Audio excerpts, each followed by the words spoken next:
हैं जो हमने रखी। पहले हमने ये बड़ा स्पष्ट कहा कि आपने अभी तक हमें बिना सुने कोई विवाद है कि नहीं, कोई डिस्प्यूट है कि नहीं, आपके अनुच्छेद के अंदर वो निर्णित कर लिया है। वो गलत होगा।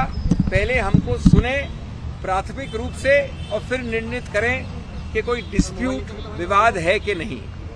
दूसरा, हमने सुनवाई नेचुरल जस्टिस का मुद्दा भी uठाया। हम रिस्पोंडेंट्स हैं, हम जवाबदेही करते हैं, इसलिए हमने ये पहले रूप से प्राथमिक विरोध किया है। चुनाव आयोग ने कहा कि वो हमारा ये प्राथमिक विरोध इस वक्त प्राथमिक रूप से नहीं मान सकते, वो उन्होंने निरस्त किया है। लेकिन हमें आश्वस्त किया है कि जब याचक, जो कि दूसरी तरफ है, वो अपने सभी बहस दलील खत्म कर लेंगे तब हमको विस्तार से सुना जाएगा। हमारा पक्ष में रख दूं बहुत संक्षेप में, बाकी तो अंतिम निर्णय अंततोगत्वा चुनाव आयोग का होगा।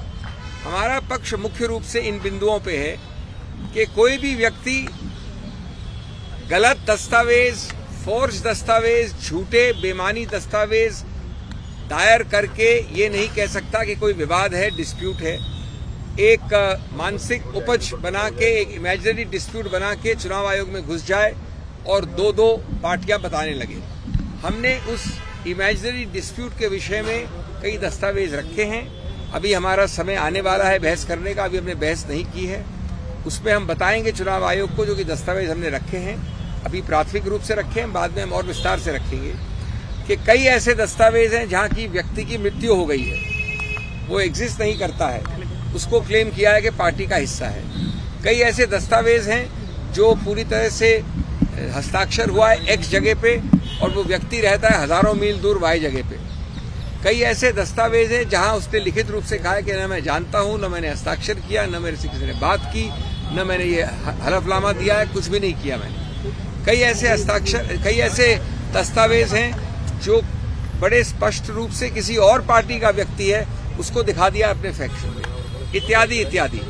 ये सब वही दिखाते हैं कि ये एक इमेजिनरी डिस्प्यूट बनाई गई है, एक इमेजिनरी रूप से एक पार्टी को तोड़ने की। आज दूसरा, एक तो बात ये हुई, दूसरी बात बहुत महत्वपूर्ण है। संघीय ढांचा जो है संघ का, ऑर्गेनाइजेशन का, उससे जो याचक है वो दूर भाग रहे हैं। उन्होंने 10 बार ये दलील की कि जो ऑर्गेनाइजेशनल स्ट्रक्चर है, संघ का ढांचा है, उसको हम नहीं देखना चाहते हैं। दूसरा, जो विधायिका का ढांचा है एमपी एमएलएस का, वो उच्चतम न्यायालय ने नकार दिया है सुभाष देसाई के निर्णय में।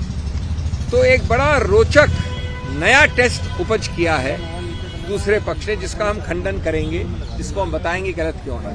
उन्होंने एक नॉन एग्जिस्टेंट टेस्ट, एक बिल्कुल गैर कानूनी टेस्ट बनाया है कि आप सिर्फ एमपी एमएलए को काउंट कर लीजिए। यद्यपि उच्चतम न्यायालय ने कहा है कि जहां डिस्क्वालिफिकेशन की याचिकाएं लंबित हैं वहां आप एमपी एमएलए काउंट नहीं कर सकते। उन्होंने कहा कि आप उनको काउंट करिए, और उससे भी ज्यादा एक अजीबोगरीब टेस्ट बताया है कि उन एमपी एमएलए को कितने वोट मिले उनको गिनिए। आज तक हमने कानून में ऐसे टेस्ट नहीं सुने हैं। मैं समझता हूं कि निराधार है। मैं समझता हूं कि ये याचिकों की बौखलाहट और घबराहट का द्योतक है। हम इस सबको डील करेंगे। मैं ज्यादा विस्तार में नहीं कहना चाहता, लेकिन आज अगर एनसीपी कोई है, एनसीपी जो बनी, एनसीपी की योजना की, एनसीपी की रचना की, एनसीपी को बढ़ाया, एनसीपी का चेहरा वो मेरे साथ खड़ा है। ये अजीबोगरीब बात है कि दूसरे लोग इस प्रकार के अजीबोगरीब दलीलों पे कह रहे हैं कि न ऑर्गेनाइजेशन टेस्ट कर सकते हैं, न विधायिका का टेस्ट कर सकते हैं, और जिस आदमी ने बनाया पूरा एनसीपी उसको इग्नोर कर दिया। I will be very brief in English. We have appeared today, over 2 hours the hearing went. The first part of the hearing for about an hour was our preliminary objection, where we said that you are obliged to determine as a threshold issue whether there is a dispute or not. Your jurisdiction depends on whether there is a dispute or not.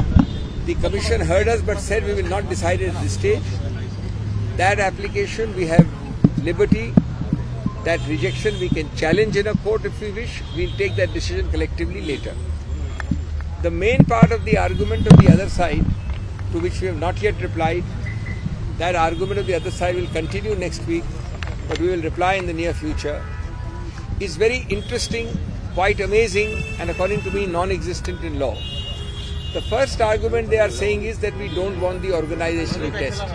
They know that 99% of the overwhelming majority of the NCP cadre is with the man standing next to me.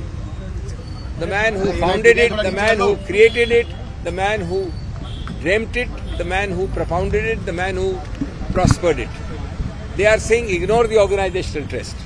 Second thing they are saying that although the Supreme Court has clearly said that where a disqualification is pending, you cannot apply the legislative majority test. But they say no, we will distinguish the Supreme Court in this way and that way. So they are also running away from the organizational test. They are out of the legislative test because the Supreme Court says no. But they invent a test to suit themselves. The invented test is, contrary to the Supreme Court, count the MP, count the MLA, and then they add something I've never heard of, something non-existent in law, count the votes which that MP, MLA or MLC got. I have never heard of this test. From Sadiq Ali to Subhash Desai to Uddhav Thackeray's case, these are Supreme Court judgments. Never has this test been applied. Anyway, we reserve our rights to reply. The Commission has assured us that it will give us sufficient time to file a reply and to make our arguments. But today, this is the summary of what happened.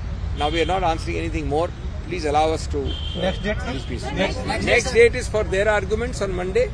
Then there will be possibly further arguments on their side. Then we will be getting a date. We have not got our date yet. That we must.